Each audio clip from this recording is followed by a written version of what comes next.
Capítulo 11.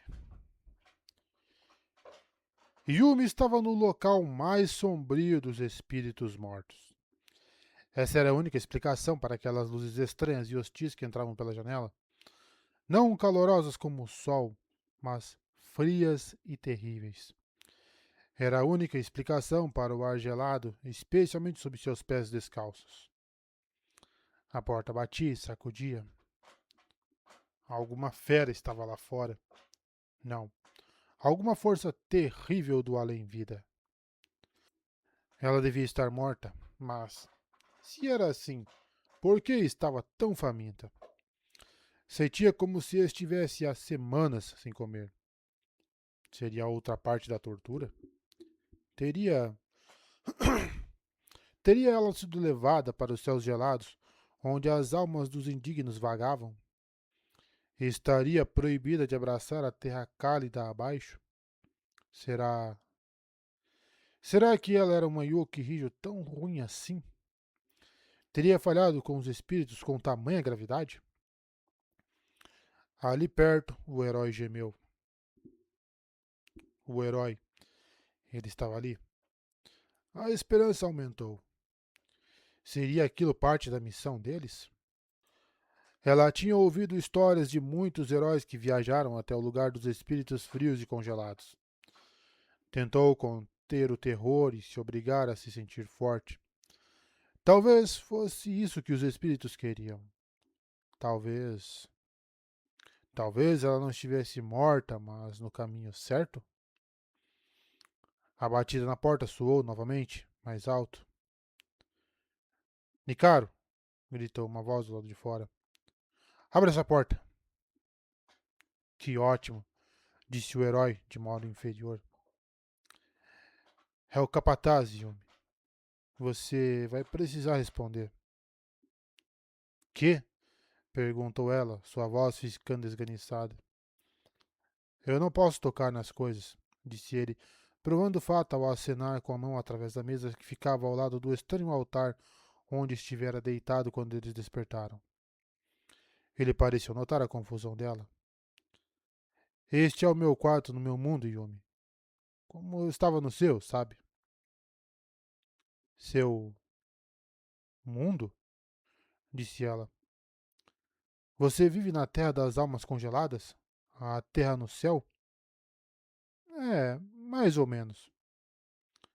Estamos mortos? Sussurrou ela. Eu acho que não. Mas se o capataz for forçado a invadir o apartamento, pode estrangular um de nós. A porta bateu mais uma vez. Posso ouvir você falando aí dentro? Gritou a voz terrível. Algum tipo de demônio, talvez meio humano, meio animal. Yumi deu um passo para trás e só então notou o que estava vestindo. Algum tipo de calça frouxa e uma camisa abotoada, feita de tecido grosso, mas macio. Ela arquejou. Dava para ver a forma exata do seu. Isso, e curva do seu. Yumi, disse o herói. Olhe para mim. Você está bem? Não, respondeu ela. Olhou ao redor novamente, até seus olhos se ajustarem à escuridão. Devia ser noite ali. Mas o que era aquela luz estranha? Ela estava percebendo coisas que não tinha visto antes. Roupas largadas no chão, pilhas de tigelas não lavadas em uma bancada. Lixo. O herói era um relaxado? Bem, claro que não. Heróis não limpavam suas coisas. Servos faziam isso.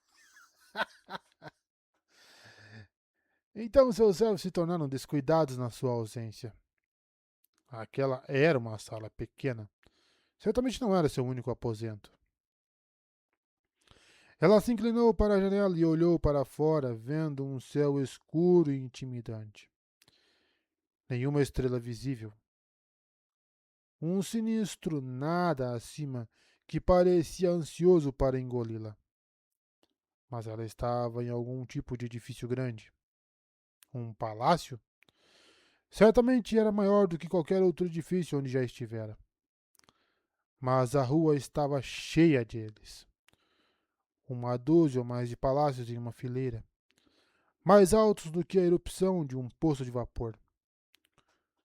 Como esses edifícios se tornaram tão grandes, 10 andares, sem desabar? Como viviam sem o calor do solo? Esta é a terra dos heróis, pensou ela. As regras são diferentes aqui. Era mais frio e escuro do que ela havia imaginado, mas pelo menos ela provavelmente não estava morta. A porta trovejou novamente. Vá, disse o herói. Atenda a porta e livre-se dele. Não posso atender a porta desse jeito. Ela gesticulou para seu traje. Esta roupa exibe minha forma. Tão imodesta. Yumi, nós acabamos de tomar um banho. A serviço dos espíritos, disse ela cada vez mais frenética. Foi uma limpeza ritual. Isso é completamente diferente. Ele vai ver você como eu, disse o herói. Não entendeu ainda? Todo mundo olhava para mim e via você. Agora sou eu que estou incorpóreo. Eles não vão ver você sendo imodesta. Esse era um argumento válido. Então, tentando controlar a ansiedade e ignorando aquela fome voraz, ela foi até a porta e abriu. Fazer isso por si mesma teria sido uma novidade empolgante se a situação fosse diferente. No momento, ela mal pensava nisso enquanto descobria um gigantesco homem mais velho de cabelos brancos do lado de fora. Ele usava calças grossas e uma camisa abotoada de algum tecido que ela não reconheceu. Ele parou imediatamente, fixando o olhar nela. Mas o que? Ele olhou para além dela, examinando o quartinho. Bem, estou passado, murmurou. Nunca teria esperado ver uma garota respondendo na porta de Nikaro. Yumi enrijeceu. Ele havia? Ele havia? Pintor gemeu atrás dela, mas o capataz não parecia poder vê-lo, pois se concentrou novamente apenas em Yumi. Onde está ele? Diga que estou doente, pediu o pintor, parecendo estar em pânico. Ele está doente, disse ela rapidamente. Então sentiu uma pontada de angústia diante da inverdade. Li Yun ficaria desapontada com ela. Hum, disse o capataz, estreitando os olhos.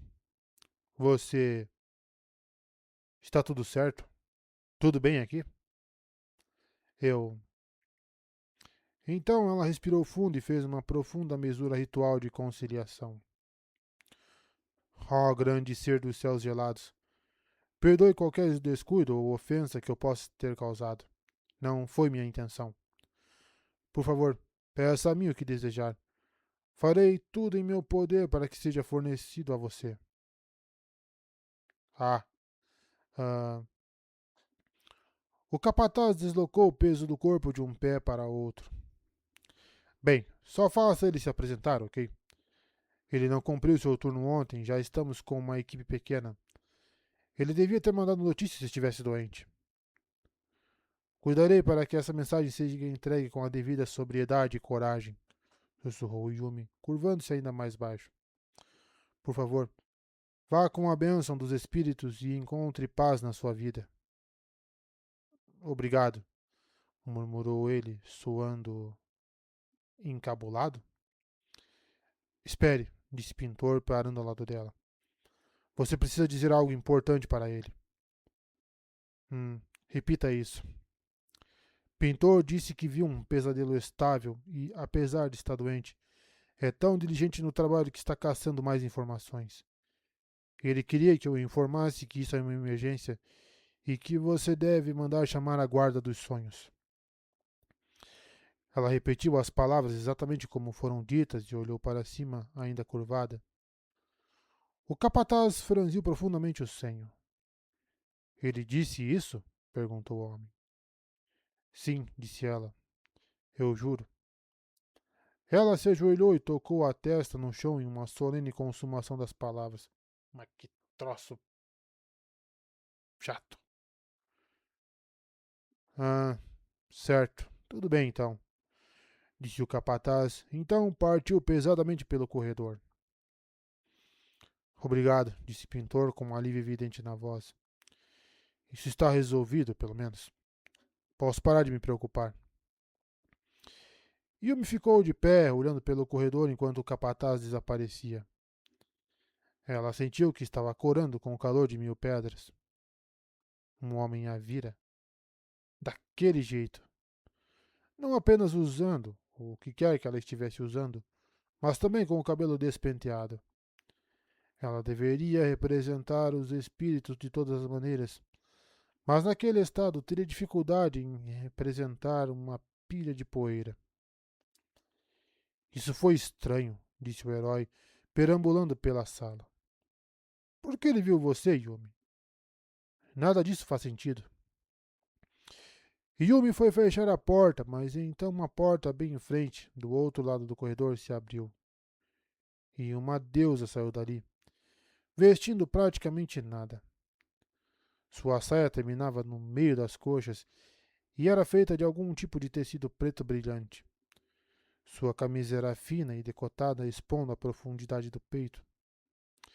Yumi teria pensado que ela era um demônio, não fosse por sua beleza. A mulher tinha talvez a idade de Yumi, mas seu cabelo negro brilhava com um lustre que nenhum pente jamais daria a Yumi. Ela usava maquiagem que, em vez de clarear seu rosto até um branco pálido, como se usava em situações formais em Toril, realçava seus olhos com cores escuras, tornando-os largos e convidativos. Seus lábios eram da cor de cereja, suas bochechas salpicadas com um toque de vermelho. Yumi ficou boquiaberta diante daquela pessoa linda, mal notando quando o pintor gritou atrás dela, abanando as mãos incorpóreas através da porta como se tentasse fechá-la. A mulher se virou para Yumi, fez uma pausa, então inclinou a cabeça para o lado. Ah, ela disse, olhando para o estado das roupas de Yumi. Olá. Você é uma amiga de Nikaro? Ela vai achar que estamos dormindo juntos, disse o pintor. Isso é ruim. Ela nunca mais vai falar comigo. Rápido. Ah, diga a ela que você é minha irmã. Eu sou a irmã dele, sussurrou ela. Yumi. Então, imediatamente entrou em pânico. A mentira sobre o pintor estar doente havia sido um exagero da verdade. Ele estava doente, de certo modo. Estava incorpóreo. Então, embora não fosse estritamente o tipo de comportamento apropriado para Mayuki Rijo, ela podia racionalizá-lo. Isso era diferente. Era uma inverdade deliberada, do tipo que ela nunca havia falado desde que lhe expressaram, quando ainda era criancinha, a gravidade de seus deveres e os requisitos dos espíritos. Ela fez uma careta de medo, esperando que os espíritos se erguessem e a destruíssem. Precisava ser melhor do que tais comportamentos. Contudo, não foi golpeada pela recriminação divina. A mulher do outro lado do corredor relaxou. Claro que é, disse ela, evidentemente achando graça de ter pensado o contrário. Faz sentido? Eu sou a Kane. Você está visitando Nicaro pela primeira vez? Sim, disse o pintor rapidamente. Diga que veio conhecer a cidade grande. Yumi repetiu as palavras, entorpecida. Talvez. Bem, se o herói lhe estava mandando dizer aquelas coisas, talvez elas não contassem como mentiras. Afinal de contas, os espíritos o enviaram até ela. Ele devia saber o que estava fazendo. Em vez de se preocupar, ela tentou entender aquela mulher com um vestido estranho e sorriso gentil. Feche a porta, disse o pintor. Em vez disso, Yumi perguntou à mulher: Você conhece bem, pintor? O quê? Nicaro? Indagou a mulher. Bem, eu o conheci na escola e vivemos em frente um do outro. Então, acho que sim, talvez. Yumi franziu a testa, inclinando a cabeça para o lado. Mas então teve um estalo. Akane vivia no palácio dele. Pintor estava preocupado que ela pensaria que Yumi estava dormindo com ele. Ah, disse Yumi, você deve ser uma de suas concubinas. Suas o quê? Indagou Akane. Pintor gemeu, deixando-se cair sobre o altar onde estivera deitado antes. Ele me contou que esteve com muitas mulheres, disse Yumi. Ah, intimamente, quero dizer. Um herói como ele tem muitas conquistas assim nas histórias. Peço desculpas pelo meu rubor. Eu não tenho experiência com essas coisas. Ele me explicou tudo quando estávamos tomando banho juntos. Ele me contou tudo sobre as centenas de mulheres com quem esteve. Eu devia ter compreendido que você era uma de suas concubinas. Yumi se curvou. Era apenas apropriado mostrar tal deferência à concubina de um herói importante. Quando se levantou da mesura, contudo, notou o ar de repulsa no rosto de Akane, que rapidamente se tornou uma expressão de raiva violenta, o nariz da mulher se torcendo de desprezo. Ele falou tudo isso, disse Akane, sua voz tão gelada quanto o ar daquele lugar estranho. Eu. Ah, não. Ela havia julgado errado, não foi? Talvez ele tivesse conhecido intimamente aquela mulher, mas não a houvesse tornado sua concubina. Isso explicaria a raiva dela. Exceto por algo no modo como ela estava irritada. Você não é uma das conquistas dele? Perguntou Yumi. Garota, disse Akane. Seu irmão teria dificuldade em conquistar uma tigela de macarrão se ela estivesse com tempero demais. Mas ele é um poderoso herói, certo? Perguntou Yumi. Na sala, Pintor gemeu mais alto. Herói? Akane deu uma gargalhada. Então se virou e saiu pisando duro pelo corredor, usando sapatos que não pareciam capazes de sobreviver ao calor do chão. Mas até aí, Yumi estava começando a achar que aquele lugar nunca ficasse quente. Ela fechou a porta, então apoiou as costas nela. Eu agi mal, não foi? Perguntou. Pintor só continuou olhando para o teto. Pintor, disse Yumi, você é um herói, como andou me dizendo? Eu. Pintor, disse ela, a voz se tornando mais firme enquanto seguia na sua direção. Você estava me contando em verdades? Ele virou a cabeça e olhou-a nos olhos. Escute, disse ele. Eu sou um ótimo pintor. Bem, ok, eu sou um pintor fraco, mas sou capaz o suficiente, certo? E você disse que precisava de alguém como eu. E eu pensei. Ele continuou olhando para ela por um momento, então desviou o rosto com vergonha óbvia, deixando-se cair de volta no seu altar. Não foi minha culpa, murmurou ele. Você que tirou conclusões. Yumi teve uma sensação esmagadora, como algo espremendo o ar em seus pulmões, fazendo seu peito se contrair. Ele não era. Ela. Ela arquejou, inspirando e expirando várias vezes. Então sentou-se no chão. Não era quente.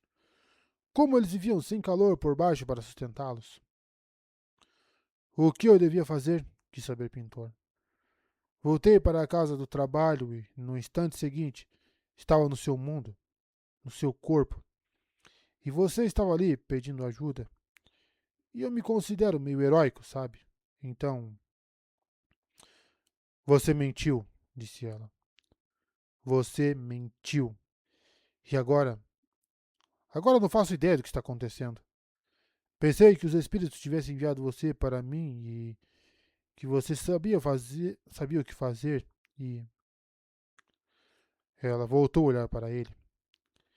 E você me espiou enquanto eu estava tomando banho. Você me espiou. Você não é um receptáculo sagrado escolhido pelos espíritos, disse ela. Eu sou. Eu. Eu preciso empilhar alguma coisa. Ela se moveu furiosa pela pequena câmara, recolhendo tigelas de vários tamanhos, alguns pratos, outras coisas de cozinha. Não sabia de fato o que era usado para cozinhar. Nunca fizera isso antes. Por fim, se deixou cair sentada no chão frio e sem vida perto da mesa dele, que era baixa como aquelas que conhecia. Por que fazer mesas baixas se o chão era frio? Seu estômago roncou. Ela o ignorou, empilhando os pratos. E veja bem, esse não foi um empilhamento normal. Nada de uma simples torre da maior para a menor. Não. Era um empilhamento cerimonial, artístico, de nível especialista, com um ar vingativo. Pintora contemplava, fascinada à medida que a pilha se tornava mais alta. Então se sentou, olhando fixamente enquanto ela posicionava várias tigelas sobre as suas bordas, usando os palitos de maipom para equilibrá-las e fazê-las parecer cambalear sobre pernas de pau, exceto que, se você tocasse aquela pilha, descobriria que ela era surpreendentemente robusta. Uau, disse o pintor, enfim. Yumi o ignorou. Ela aguardou, rezando, esperando que os espíritos vissem sua criação e a visitassem. Que oferecessem sabedoria, explicassem o que queriam dela. Por que ela estava ali, naquele lugar terrível? Por que tinham enviado um mentiroso em vez de um herói? Nenhum espírito a visitou. Ela não sentia nada além de uma fome terrível. Preciso comer alguma coisa, disse ela. Uns bolos de arroz no armário, talvez, disse ele, acenando. Alguns macarrões secos instantâneos. Você pode comê-los crus. Eu faço isso. Nossa, que nojo. Ela seguiu o gesto vago dele. A comida que encontrou, embrulhada em um estranho material transparente, que só não a espantou porque estava faminta demais, provou ser uma substância desagradável e crocante, como algo apropriado que havia sido deixado no chão para cozinhar por tempo demais. Ela comeu a coisa toda mesmo assim. Então carregou mais 5 bolos, tudo que ele tinha, de volta à mesa e continuou a comer. Por que os espíritos não haviam respondido? Eles não existiam naquele lugar? E estariam ignorando sua oferenda? Ou, ou havia uma resposta mais terrível? Talvez eles tivessem rescindido seu dom, tomado sua bênção de ser a Yoki-Hijo. A possibilidade a apavorava. Isso é incrível, disse o pintor, ainda olhando para a torre dela. Como você conseguiu, de modo elevado, empilhá-las borda sobre borda desse jeito? Eu não consegui nada, sussurrou ela, entre mordidas nas estranhas comidas. Exceto pelos exercícios dos talentos que os espíritos me deram. Eu não sou nada, apenas um veículo para a sua vontade. Escute, sinto muito por ter. Não quero ouvir suas mentiras, nem suas desculpas pelas mentiras, disse ela. Por favor, guarde-as para si. Tudo bem? Um momento depois, o edifício tremeu, como costumava acontecer quando um ônibus passava lá fora. Isso foi o bastante para deslocar o peso da pilha, que desabou com um estardalhaço de madeira e cerâmica. Yumi, mesmo no seu estado, ficou chocada por as peças não terem se quebrado e estilhaçado. Desculpe, sussurrou o pintor. As criações são instáveis, explicou ela, a menos que sejam abençoadas pelos espíritos. E as minhas? Talvez nunca mais sejam. Ela limpou farelos da boca, então puxou os braços para perto, se sentindo como se estivesse encolhendo nas roupas estranhas, desejando que pudesse desaparecer. Mas ela não havia sido escolhida porque era fraca. Precisava acreditar, ou pelo menos fingir, que podia consertar a situação. Então, e agora? Perguntou o pintor. Sem querer parecer desagradável, mas você basicamente arruinou minhas chances com a Kanye. Estou tentando consertar meu relacionamento com ela há meses. Prefiro não deixar que você jogue uma bola de demolição no resto da minha vida. Os espíritos vieram até mim, replicou ela, e disseram que precisavam de ajuda. Preciso acreditar que me escolheram para algo especial, não importa como isso parece ou como me sinto. Mas por que eles escolheram você para me ajudar? Sei lá, disse ele de modo inferior. Então se sentou e suspirou pesadamente. Preciso saber quanto tempo perdi. Achei que eu tivesse passado só algumas horas no seu mundo, mas o capataz disse que não apareci por um dia inteiro. Como você sabe que dia é hoje aqui? Perguntou ela. Vocês verificam as estrelas? Ah, estrela, você quer dizer? Perguntou ele por sua vez. Seu planeta é a única coisa que podemos ver no céu daqui. Ele não nos diria nada mesmo que eu pudesse vê-lo agora. Ele se levantou e foi até um pedaço de vidro fixado em uma parede. Tentou tocá-lo, então praguejou baixinho quando sua mão passou através dele. Sempre me esqueço. Aqui, vira esse botão. Ela obedeceu, fazendo com que duas linhas de luz, roxo e azul suaves, aparecessem por trás do vidro. Elas vibraram e balançaram, assumindo as formas de pessoas. Sim, pessoas pequenas que mal chegavam a 60 centímetros, mas incrivelmente detalhadas. O som vinha do vidro enquanto as duas pessoas falavam. Uma mulher feita de azul e um homem feito de roxo. Mas seu irmão, dizia a mulher, movendo-se para tocar o braço do homem. A imagem se tornou mais detalhada, fechando o foco no seu rosto, embora, incrivelmente, parecesse feita de uma única linha contínua. O que ele vai dizer? Li? Por que eu deveria, de modo inferior, me importar com o que ele diz? Eu vivo minha própria vida. Tenho que viver. Ah, disse o pintor. Horas da noite. Isso significa que é noite de Sanfeira. Ainda não vi esse episódio, então é a primeira exibição. Quer dizer que eu perdi um dia. Não me reportei ao trabalho ontem à noite e o capataz veio aqui ver como eu estava no final da tarde. Yumi se acomodou no chão e fitou as linhas móveis com olhos arregalados. Como? O que aconteceu com essa gente? Por que se transformaram em linhas de luz? O pintor deu uma risada. Eles estão bem. Esses são dois atores. Sabe, como uma peça. Você já viu uma peça, certo? Ela sacudiu a cabeça. São frívolas demais para uma Yoki-Hijo, sussurrou. Mas já ouvi falar delas. Você não tem nenhum momento para relaxar? Eu tenho muito tempo para meditar e rezar. Não, quero dizer, se divertir?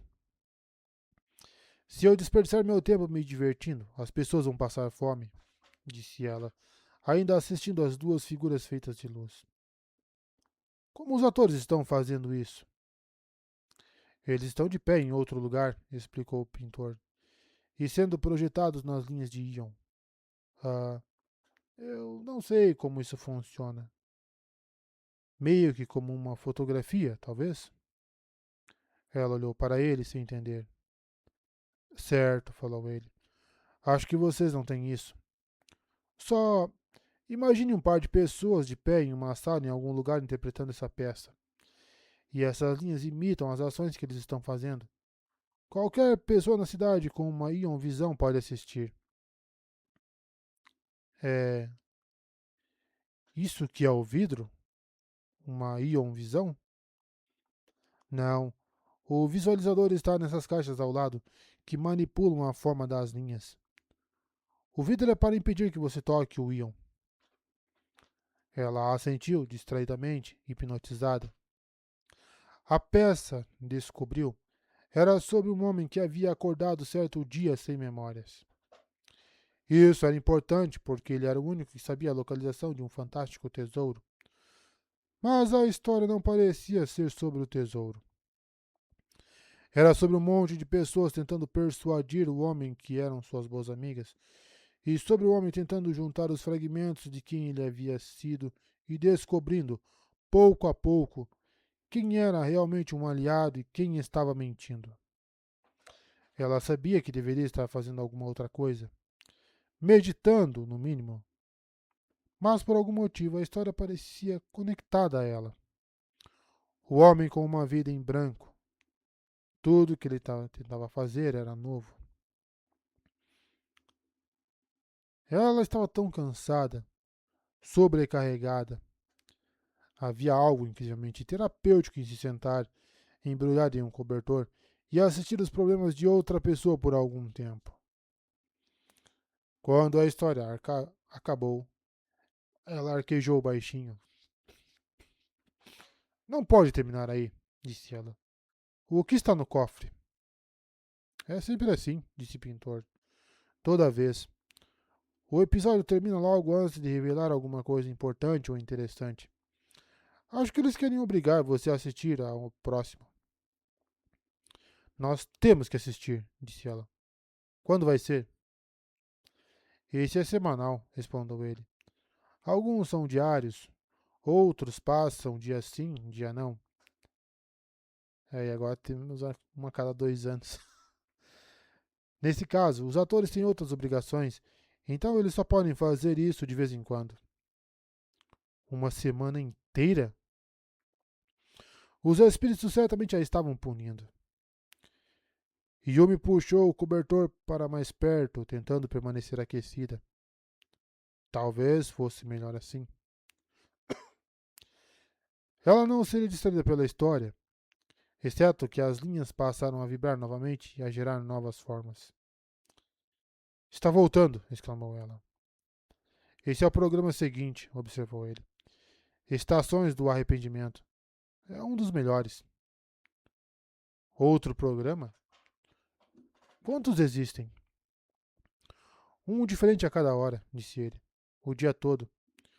Só que tarde da noite e de manhã cedo geralmente são reprises. O que é legal, caso você perca um episódio. Toda hora? Todo dia? Aquele dispositivo era perigoso. Ela estendeu a mão e o desligou antes que ele pudesse atraí-la. Ela precisava se concentrar no seu dilema. Os espíritos precisavam dela. Aconteceu alguma coisa com você? Perguntou ela. Algo em comum antes de despertar com meu corpo roubado? Eu não roubei nada, disse ele, deitado no altar aveludado, esfregando os olhos com a base das mãos. Para ser honesto, Yumi também estava se sentindo um pouco desgastada. Aconteceu alguma coisa, continuou por fim. Como pedi a você que contasse ao capataz. Um pesadelo que estava quase totalmente corpóreo. Isso é raro. Eu nunca vi um assim. Pesadelo? Repetiu Yumi, franzindo a testa. Você estava dormindo? Pesadelos caminham no meu mundo, Yumi, disse ele, como se não fosse a coisa mais apavorante que alguém havia dito. Mas ele não parecia estar com medo, então talvez não fosse um desperdício completo. Mas normalmente não tem forma, nem força ou habilidade de ferir pessoas. Como disse a você, sou um pintor de pesadelos. Pessoas como eu os mantêm sob controle. Isso, na verdade, parece um pouco heróico, admitiu ela. Viu? Disse ele, se sentando. Então murchou. Mas eu não sou um guerreiro. Nós usamos tinta e normalmente não é perigoso. Tedioso e mundano, na verdade. Mas eu encontrei um. Só que o capataz vai cuidar disso. Chamar especialistas que. Ele se levantou subitamente, fazendo com que ela desse um gritinho e recuasse. A guarda dos sonhos, disse ele. Eles são guerreiros, Yumi. Eles lutam com pesadelos estáveis. Talvez, se vierem para a cidade, possamos falar com eles sobre o seu problema. Talvez os espíritos queiram que nos encontremos com eles? Ele hesitou. Mas isso não faz sentido. Como eles poderiam ajudar com o seu mundo? E por que os espíritos não enviariam um deles até você em vez de mim? Então, eu não sei. Yumi assentiu, embora mal estivesse ouvindo. Percebeu que sua mente estava extremamente nebulosa. Ela, ela precisava. De repente, sentiu-se cansada, incrivelmente cansada. Embora pretendesse responder a Pintor, em vez disso se espreguiçou e se enrolou no chão, abrigada no cobertor. E adormeceu. Yumi despertou com um delicioso calor sob as costas. Enquanto seus olhos se abriram devagar e ela se sentava, sua mão, infelizmente, entrou no chão. Ela podia sentir o calor, mas seu corpo estava incorpóreo outra vez. Junto dela, Pintor se sentou, desarrumando cobertores e trajando um de seus espessos e volumosos trajes de dormir. Ele olhou pela janela, por onde fluía a luz solar, e grunhiu. Eu acho, disse ele, que vamos ter que fazer algo quanto àquela questão do banho.